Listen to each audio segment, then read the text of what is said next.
자, 여기서 하나 큰 의문이 있습니다. 솔직히 굉장히 큰 의문이에요.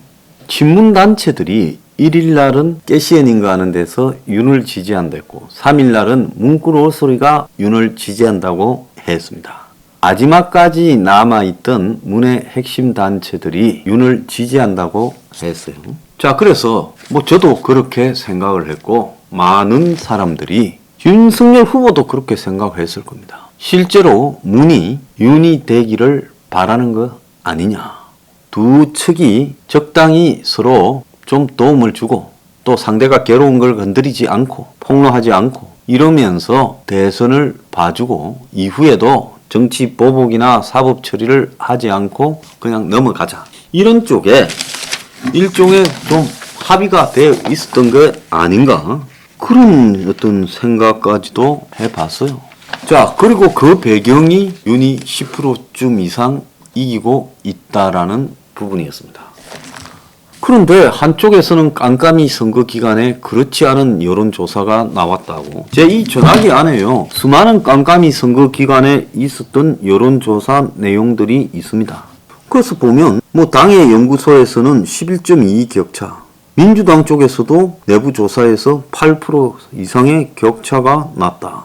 실제로는 8% 이상 났는데 4% 정도로 발생했다. 이런 내용들이 숱하게 들어왔고 심지어 최고는 한 15 정도 이기는 여론조사가 있다. 요렇게 지금 이야기가 나왔어요. 그런데 선거 하루 전날 민주당 쪽에서 쭉 흘리는 내용 중에 보면 한 기간의 전화 면접에는 이재명이 44.4, 윤석열이 43.8로 이재명이 0.6% 이기고 있다. 또 다른 기간에는 윤석열 44, 이재명 42.8로 윤이 1.2 이기고 있다. 그래서 초박빙이다. 투표율로 끝이 날 거다. 그래서 투표율을 높여야 된다. 이런 이야기까지 지금 막 했어요. 그러면서 뉴스타파의 김만배 녹취록이 음성 파일이 공개된 후 억울한 이재명, 비리검사, 윤석열 여론이 확산되고 있다. 자, 그리고 그 이상한 언론사에 용돈 받고 하수인 역할을 한 것처럼 보이는 사람과 주고받은 내용을 가지고 그걸 녹취록이라고 이야기를 합니다. 그리고 대장동 게이트는 뿌리가 이제 밝혀지게 되었다. 여권과 중도층이 결집하고 있다라는 자기들만의 황당한 내용을 퍼뜨리기도 했습니다. 그런데 이런 내용을 퍼뜨린 것처럼 사실이 또 그렇게 되었어요. 어제 국민의힘당에 힘 좀 쓰는 사람이 여러 정보를 종합해 보면 윤이 한 12% 이길 것 같아. 그런데 사전투표에서 이재명이가 좀 이기고 있어서 윤이 적어도 한 8% 이상은 승리가 예상된다. 이렇게 했습니다. 물론 저도 한 8%, 7%, 최악의 경우는 6%가 될 수 있고 최고는 아까 말한 대로 53대 42로 두 사람 합계 95로 11% 정도 이길 수도 있다고 봤습니다. 자, 그렇지만 제가 두 자리를 계속 이야기한 거는 그렇게 해야 혹시라도 장난이 들어가도 손을 못 쓴다라고 보고 한 것이죠. 자, 그런데 지금 0.8 이기는 결과가 나왔습니다. 그렇다면 여기서 도대체 문은 이 사실을 몰랐을까요? 몰랐을 리가 있습니까? 이 대선 결과에 이재명 다음으로 민감한 사람이 청와대하고 뭉이라고 보고 있습니다.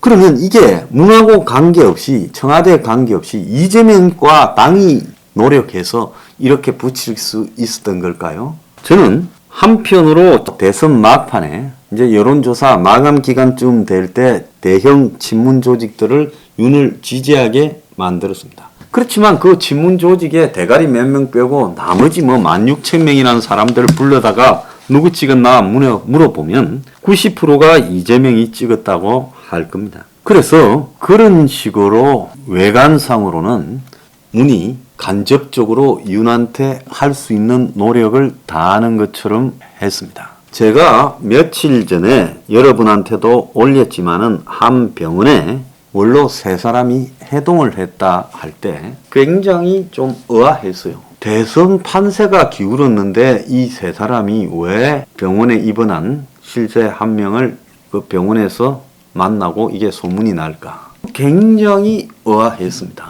그리고 솔직히 말하면 판이 기울면 서로 만나지도 않고 연락도 끊고 그러면서 내가 언제 이재명을 지지했나 이런 식으로 보여야 될 건데 그렇게 보이지 않는 저런 행보, 결국 소문날 수 있는 공개 해동을 했다라는 부분은요. 이건 참으로 희한했습니다.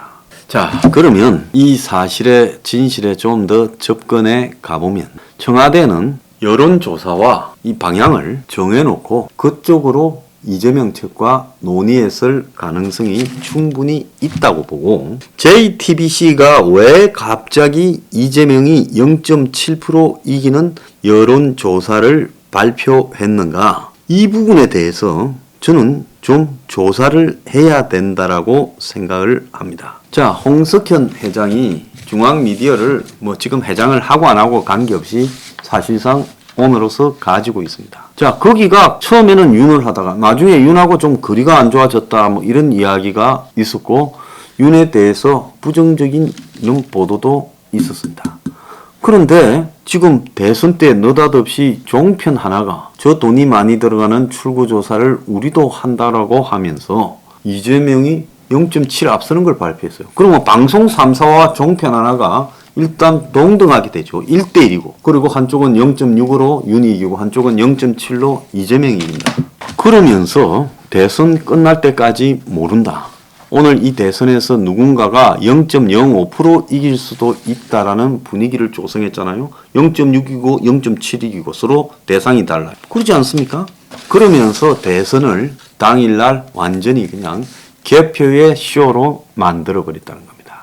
자, 그러면 이런 것들이 청와대가 다 몰랐냐는 거예요. JTBC가 출구조사를 한다는 걸 알았죠.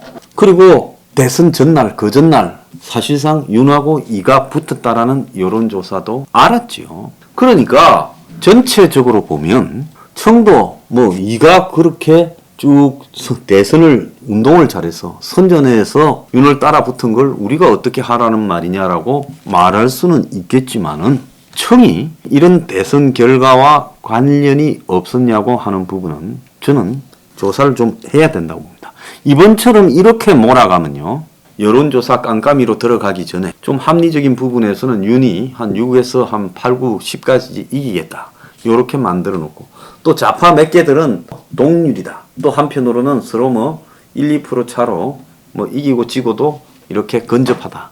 여론조사가 완전히 두 가지 종류였어요. 자, 물론 윤이 압승이다라는 쪽이 훨씬 신뢰가 있는 쪽입니다. 자, 그런데 여론조사 금지기간 안에 딱 들어가면서 그때 공표가 되지 않는데 일제히 이재명 진영에서는 둘이가 붙었거나 역전됐다라는 내용을 퍼뜨립니다. 6일 사이에. 자, 그리고 선관위는 투개표 엉망인 상황을 몰아왔고 이 방역청은 중대본은 이 투표하는 날 34만 2천 명의 확진자가 나왔다고 발표하고 처음에는 40만 명 검사했는데 34만 2천이 나왔다라고 했다가 80%가 넘는 확진이 될 수 있냐라고 말을 하니까 그리고 월요일날 검사한 게 지금 어제 8일날 발표된 거 아닙니까? 평균 월요일날 검사 건수가 5, 60만 건인데 그날만은 40만 건이라고 발표를 했다가 이제 여기에 대해서 의문을 제기하니까 74만 8천 건을 했다고 또 정정 발표를 했어요.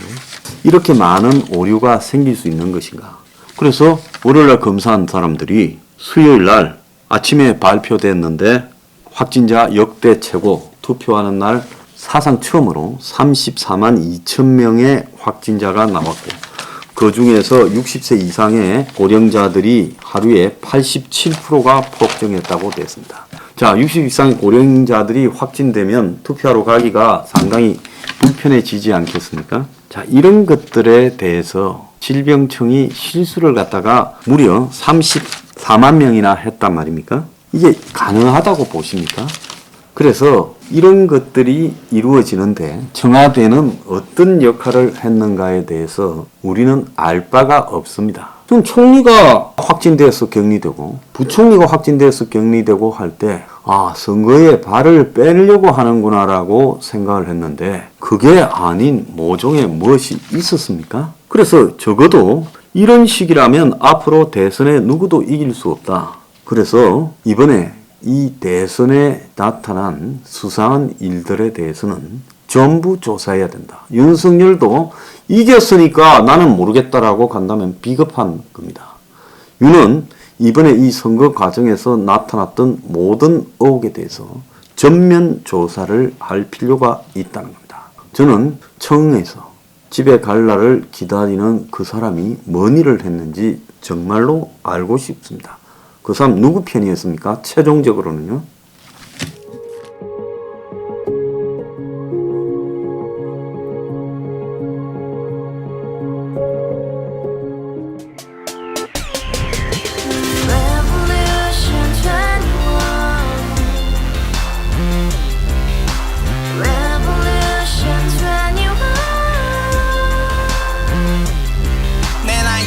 월세 30 코인빚만 300 서울에 온 지 벌써 10년 아둥바둥 버텼지만 여전히 난 반지 하에 제왕 곰팡이 연문제약 내 미래는 깡통망통 완전히 폭망 고시원 창문만큼 작아진 내 꿈 연애 결혼 내 집 모든 게 헛꿈 1년 전 떠난 여친 울며 말했지 같이 써봤자 평생 가본 게 꼭꼭꼭하지 가바후스 700 나도 소유주 가바후스 700 나의 소유주 택시기사 우라부지 마트 캐셔 울어문니 우리 집안 다 털어봤자 후줄 그래 개선민 내 미래 거기서 팍 끝난 거지 팍더 이상 노력 따윈 괴물이 스펙 찾아서 말리 비오는 날 알바 잘려 맨날 학원 날 개쳐 빨려 밤비 내리는 양화대교 홀로 걷고 있을 때 현수막에 아로 새겨진 평당 700짜리 아파트 다같이 소리 질러 혁명 21 가바후스 700 나도 소유주